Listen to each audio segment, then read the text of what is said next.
주와 및 그 은혜의 말씀에 부탁한다 여러분을. 이 바울이 지금 내가 여러분을 주와 및 그 은혜의 말씀에 부탁한다. 지금 항상 이 주님 앞에 주님께 부탁한다. 지금 부탁한다. 지금 주님께 부탁한다. 이건 주님과 항상 동행하는 사람들만이 누릴 수 있는 그는 은혜이고 복이죠. 지금 주님께 부탁한다. 나중에 아니면 몰아서 그렇게 하지 아니하고 늘 항상 무슨 일이든지 주님께 부탁하시기를 주의 이름으로 축복합니다. 주님께 간구한다든지 주님께 아랜다든지 이렇게 미워하지 아니하고 그렇게 표현하지 않아도 그냥 주님께 부탁하는 거라는 거죠. 말끝마다 행동마다 늘 주님께 부탁합니다. 주님께 부탁합니다. 왜? 우리 주님은 들으시는 분이시니까. 우리 주님은 들어주시고 우리 주님은 외면치 않으시고. 제자들이 사람들이 시끄럽다, 다윗의 자손 예수여 소리 지르는 앞을 보지 못하는 그 사람의 절규를 사람들을 외면했습니다. 그렇지만 우리 주님은 데리고라 만나셨습니다. 들어주셨습니다.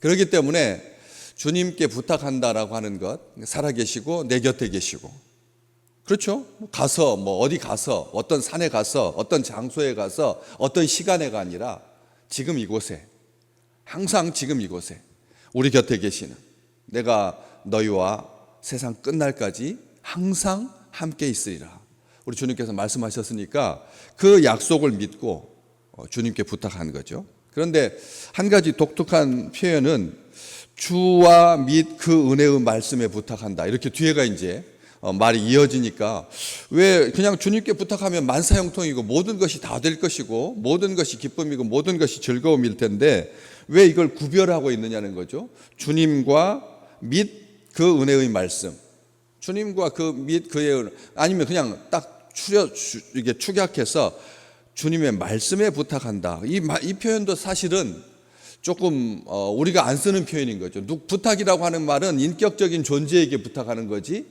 어떤 사물에게 부탁하는 게 아니에요. 은혜의 말씀은 사실은 인격이 아니잖아요. 그렇죠? 은혜의 말씀이라고 하는 말은 그 말이 은혜롭다라는 뜻이니까, 은혜로운 말씀이라는 뜻이니까 사실은 인격일 수 없잖아요. 그런데 여기 그냥 그 은혜의 말씀에게도 그 은혜의 말씀에 부탁한다라고 쓰고 있다는 거죠. 한 번이라도 이런 생각을 해보신 적 있습니까? 오늘부터 이렇게 사시기를 주님의 이름으로 축복합니다. 왜냐하면 은혜의 말씀이 뭐라는 거죠? 어떤 말씀이 은혜의 말씀입니까? 우리가 생각할 때 내가 은혜 받은 말씀, 우리가 생각할 때 나에게 소망이 되는 말씀, 우리가 생각할 때 나에게 믿음이 부여해지는 말씀, 내가 생각할 때 나에게 믿음의 역사가 나타나는 말씀, 내가 질병에 걸렸을 때 나를 일으켜 세우셨던 말씀, 내가 아플 때 나를 치유했던 말씀, 내가 괴로울 때 나를 평안케 해주셨던 말씀, 그 고난을 이길 수 있는, 극복할 수 있는 힘이 되었던 말씀, 이런 식으로 그냥 막연하게 생각하기 쉬워요. 그렇죠? 은혜의 말씀, 그러니까 그렇지, 강단에서 선포되는 그 말씀 중에서 내가 그날 굉장히 은혜 받았던, 상처 입고 힘들어할 때, 괴로울 때 나에게 힘이 돼 주셨던 그런 말씀이라고 생각하기 쉬운데 아닌 거죠. 정확하게 분별할 수 있으셔야 됩니다. 여기 은혜의 말씀이다. 주와 및 그 은혜의 말씀이라고 하는 말은 에베소 교회 장로들에게, 교회의 지도자들에게 지금 바울이 이 말을 하고 있으니까 에베소에서 확인하면 됩니다. 에베소서에서 은혜의 말씀이 뭔가 한번 제가 쭉 찾아봤어요. 에베소 전체를 다 한 번 더 기회에 한 번 더 읽어보는 거죠. 에베소서 2장 8절, 너희는 그 은혜에 의하여 믿음으로 말미암아 구원을 받았다. 여기 은혜의 말씀이 뭐냐는 거죠. 너희가 노력으로, 자기 힘으로, 자기 의지로 구원받은 거라고 하면 은혜의 말씀 될 게 하나도 없는 거예요. 다 내 분복이고, 그리고 내가 노력해서 내가 얻은 결실이고, 내가 수고해가지고 얻은 열매이니까 하나도 감사할 필요가 없는 거죠. 그런데 분명하게 말합니다. 믿음으로 말미암아 구원을 받았다. 믿음으로 말미암아 구원을 받았다. 그 은혜에 의하여, 바로 그 은혜에 의하여, 그 은혜라고 하는 것은 막연하게 온 세상 사람들을 향해서 열려있는 그 은혜가 아닙니다. 오늘 또 똑같이 하나님께서 이 세상에 빛을 주시고 바람을 주시고 생명을 주실 것입니다. 우리는 그걸 믿습니다. 그렇지만 그 많은 전체를 향한 그 은혜는, 그것은 보편적인 은혜이고 일반적인 은혜이죠. 그 은혜가 나를 향해야지만 감사가 되는 거예요. 오늘 이 숨 쉴 수 있는 것을 나에게 주신 은혜라고 생각할 수 있는 축복이 우리 믿음의 식구들에게 가득하시기를 주의 이름으로 축복합니다. 그렇죠. 내가 숨 쉬는 것, 내가 감사할 수 있는 것, 내가 은혜 받은 것, 나를 향해. 그래서 정관사 더 그 은혜, 여기도 주와 및 그 은혜의 말씀인 거예요. 그냥 주님과 성경에 기록된 모든 은혜로운 말씀이 아니라 어떤 말씀이든지 내가 붙들었을 때 나의 힘이 되고 나의 의지가 되고 나의 토대가 되고 나의 목표가 되고 나의 과정이 되고 나와 함께 하시고 나를 통해서 이루실, 성취하실 그 열매를 바라보면서 나아가는 것이 바로 그 은혜인 거죠. 그 은혜입니다. 그 은혜입니다. 또 에베소서 1장 3절 말씀에 우리 주 예수 그리스도의 아버지께서 그리스도 안에서 하늘에 속한 모든 신령한 복을 우리에게 주셨다고.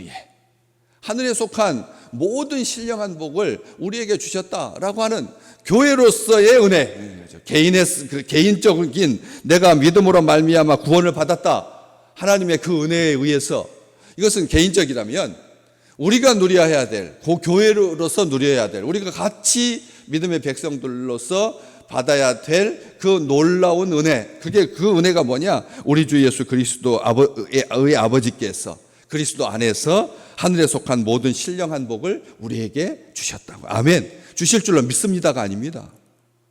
에베소서는 분명하게, 바울은 에베소 교회를 향하여서 이걸 분명히 합니다. 우리에게 주셨다라고 말하지, 우리에게 주실 것이니까 오늘 또 많이 간구해가지고 하늘의 신령한 복을 따먹어라, 이렇게 말하지 않는다는 거죠. 하늘의 신령한 복, 정말 놀라운 복이죠. 감히 상상도 하지 못하는. 어린아이 자녀였을 때 우리가 부모에게 요구하는 것은 자전거 한 대예요. 자전거 한 대라니까, 게임기 한 대라니까요. 자전거와 게임기예요. 사탕인 거예요. 그게 다인 줄 알고, 그게 전부인 줄 알고, 그게 복인 줄 알지만 부모에게서 받은 진짜 하늘에 속한 신령한 복, 하나님 아버지로부터 말미암는 그 썩지 아니하고 더럽혀지지 않는 복, 쇠하지 않는 복, 하늘의 신령한 복, 땅에 기름진 복, 하나님께서 우리에게 주셨으니. 8절 말씀, 바로 또 그 밑으로 한 쭉 내려와서 8절 말씀에 보면 그가 모든 지혜와 총명을 우리에게 넘치게 하셨다. 모든 지혜와 총명을 우리에게 넘치게 하셨다. 바로 그 은혜의 말씀은 그런 말씀이라는 것이죠. 그것도 그 은혜의 말씀에 부탁한다라고 하고 있습니다. 은혜의 말씀에 부탁하시라는 거예요. 그냥 이 말씀을 의지하고, 부탁한다라고 하는 말은 그 은혜의 말씀을 의지한다는 거잖아요. 그 은혜의 말씀이 나를 붙들어 주실 줄로 믿는다라고 하는 것이죠. 말씀이 육신이 되어 우리 가운데 거하심에,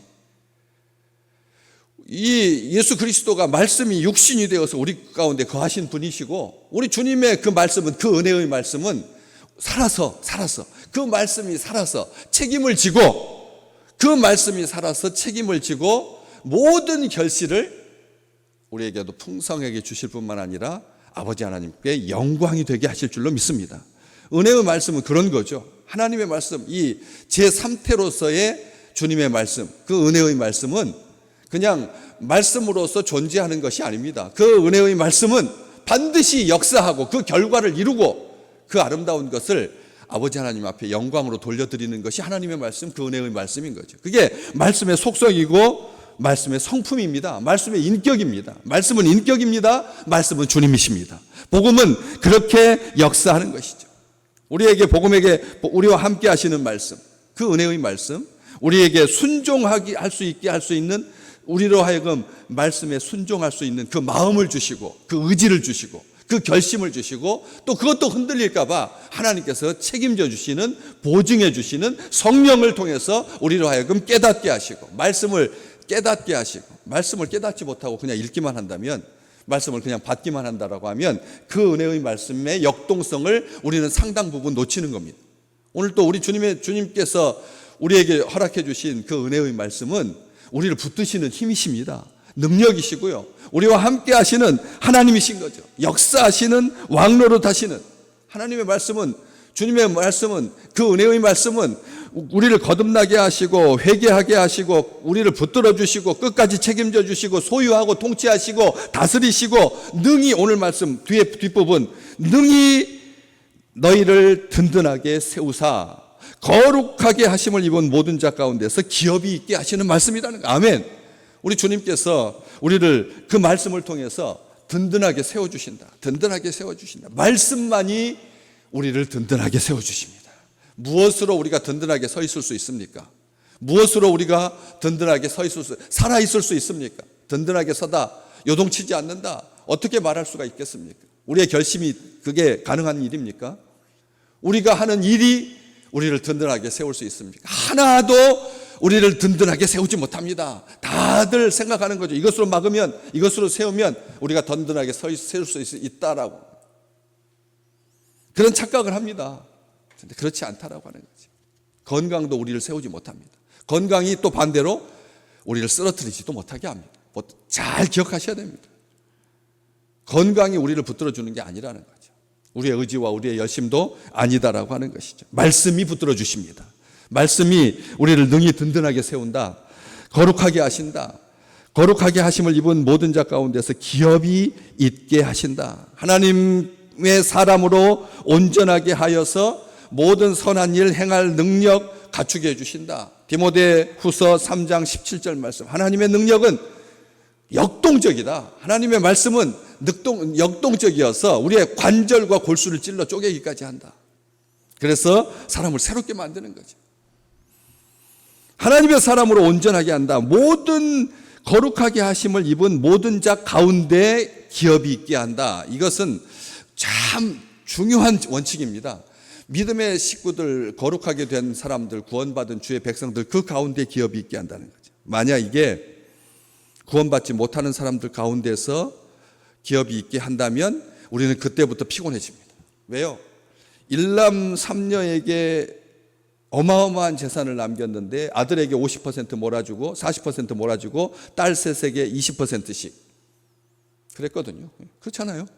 대기업의 아버지가 재산을 물려주는데 아들한테 40%, 2배 더 주고 그 다음에 딸들한테, 다 누나들인데 막내가 아들인데 아들한테 기업의 지분의 40%를 준다니까요. 좋았을 때는 아무런 문제가 안 됐어요. 좋았을 때는 아무런 문제가 안 됐다니까요.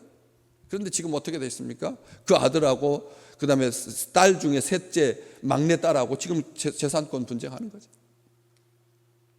그럴 수밖에 없습니다. 세상에서는 그 길로 갑니다. 그 길로 안 가는 것, 그 길로 안 가는 것 없습니다. 다 그렇습니다. 조금만 덩치가 커지면 100억 안 돼도 10억만 돼도 1억이 이번에 꽁돈으로 생긴다. 그럼 형제들 간에 어떤 마음이 생길까요? 1억이 생기면, 넷이면, 일남 삼녀면 어떻게 나눠야 될까요? 다들 그렇잖아요. 공평하게 나눠야지. 그런데 공평하게 나눠집니까? 그렇지 않다라고 하는 거죠. 거룩하게 하심을 입은 자, 모든 자, 한 사람도 예외 없이 믿음의 백성들. 우리 주님은 약속하신 대로 우리에게 주십니다. 약속하신 대로 우리 약속하셨습니다. 천문학적인 위자료 때문에 그 지분 0.1% 가지고 그것을 수성하기 위해서 그렇게 막 치열하게 싸우지 않아도 될 수 있도록 약속하신 대로 기쁘신 뜻대로 그리스도 예수 안에서 함께 상속자 되었으니, 그리스도 예수 안에서 함께 상속자 되게 하시고 지체가 되게 하시고 함께 약속에 참여하는 자가 되게 하시고 우리로 하여금 피곤치 않게 해주시고 그것 때문에 막 신경 써가지고 0.1%나 0.2%냐 둘째 언니하고 셋째 언니하고 막 이렇게 같이 연합할 거냐, 아니면 큰 누나가 남동생한테 자기 지분의 1%를 줘가지고 전체의 그 권한을 행사하게 할 거냐. 얼마나 우리는 딸 셋이니까 딸 셋은 똘똘 뭉칠 줄 알았는데 이번에 보니까 그렇지 않더라고요. 그렇잖아요. 딸 셋이 똘똘 뭉치지 않으니까 딸 셋은 다 각자예요. 오히려 그런 것을 보면서 천국의 상속자 된 우리로 하여금 복음 따라 살게 하고 복음에 일치하는 삶을 살 수 있도록 이끌어 주시는 그 은혜의 말씀이 우리를 든든하게 세워주고 무너지지 않게 하시고 상처받지 않게 하시고 오늘 또 이 말씀 붙들고 한 주간 동안 수고하셨어. 우리에게 주시는 이 은총이 하늘의 복을, 영생의 복을 누리게 하시는 그 은혜의 말씀이 우리로 하여금 보증해 주시는 하나님으로 족한 그런 한 주간 되시고 또 주일을 준비하는 주일의 그 기쁨으로 충만한 아름다운 백성들 되시기를 주의 이름으로 축복합니다.